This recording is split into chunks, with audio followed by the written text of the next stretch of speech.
There are many cities that usually come to mind when talking about promising new public transport developments.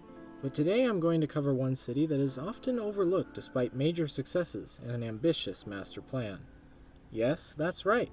The southernmost city in North America, Panama City. No, the real Panama City. Thank you. Panama City has been hard at work over the last couple decades constructing a state-of-the-art metro system to rival those of most other North American cities its size. Currently, the Panama Metro is the 14th busiest rapid transit system in North America, and it only opened in 2014. Most of the stations are either elevated or underground, and feature large, wide platforms and easy level boarding. There are currently two lines on the Metro.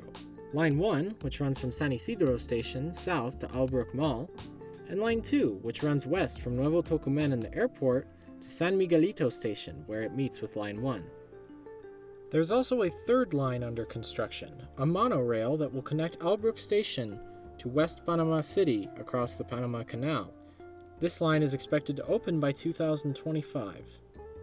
I should also mention the Metrobus system, which connects other areas in the southern part of the city, such as Amador and the City of Knowledge. And here we get to the greater expansion plan of the Panama City Metro. There are 9 lines scheduled to be constructed by the year 2035 or 2040.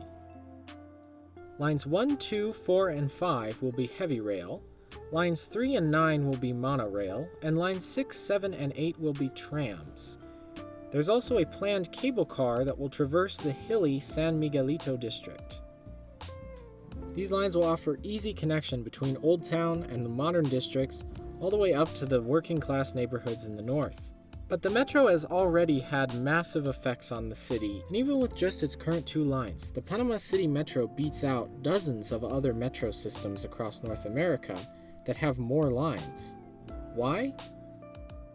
Now, the Panama City metropolitan area has the lucky geographical feature of being a fairly linear city. This makes it easier for companies to build just 1 or 2 lines that will connect most of the people in the city, following the linear shape of the metro. It's also interesting to note that Panama City is the 8th largest city proper in Central America, but it's the only one that currently has a metro. Monday through Friday, the Metro operates 5 a.m. to 11 p.m., Saturday 5 a.m. to 10 p.m., and Sunday 7 a.m. to 10 p.m. The general frequency is 3 to 8 minutes along the Metro, depending on the time of day, and each Metro trip costs only 35 cents.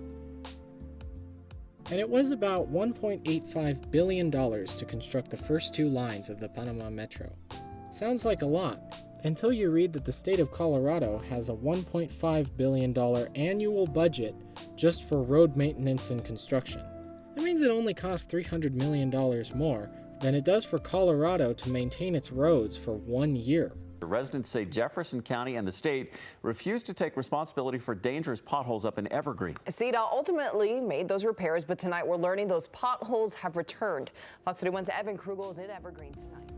Just another example of how public transport is far cheaper in the long run than car-centric infrastructure. Line 2's airport connection will also make it much easier for both residents of Panama City as well as tourists visiting to get around and transfer to and from the airport. I, as a tourist, love going to a city where I don't have to rent a car. Phoenix. In all seriousness, though, any city that makes a fuss about congestion and traffic but doesn't put any meaningful funding towards rail or bus transit has no right to complain. The Panama Metro has a daily ridership of over 180,000 people. Imagine if those people were in cars. 180,000 cars. Cars are space hoggers by design. Imagine 14 of these things full. That is how many cars are off the road in Panama, thanks in part to the Metro. Is it a perfect system? No. There's still a lot of work to be done, and there are a lot of neighborhoods in Panama City that are still difficult to access without a car. The Old Town has surprisingly little public transportation, and some of the richer neighborhoods of the city are entirely car-centric, such as the Ocean Reef Islands. But it's not like anyone's going to walk into the Ocean Reef Islands anyway. Gated communities are also decently popular in Panama City, as they are across Latin America. This can be difficult for building public transportation and walkability, as gated communities are inherently car-centric. Some stations are also in better locations than others. A good example of this is Cerro Viento Station, which is connected to several retail districts but difficult to access from any residential area. On the other hand, Santo Tomas has to be one of the best stations, as it's easily accessible from several businesses, schools, and residential blocks. However, despite these issues, the Panama Metro is still one of the most usable and reliable rapid transit networks in North America, evidenced by how its average daily boardings per mile are comparable with those of New York or Toronto. Even though it's only been open for about a decade, the Panama Metro has been a massive success and its future is bright. It should serve as an example to other cities across the Americas as to the importance of public transit and rail connections. And that is about all I have for today, a very general overview of the Panama Metro. It is a robust and impressive metro system whose successes deserve to be recognized. In a future video, I may do a more in-depth video covering more of the ins and outs of the public transportation in this amazing Central American city. That is all I have for today, though. Thank you for watching.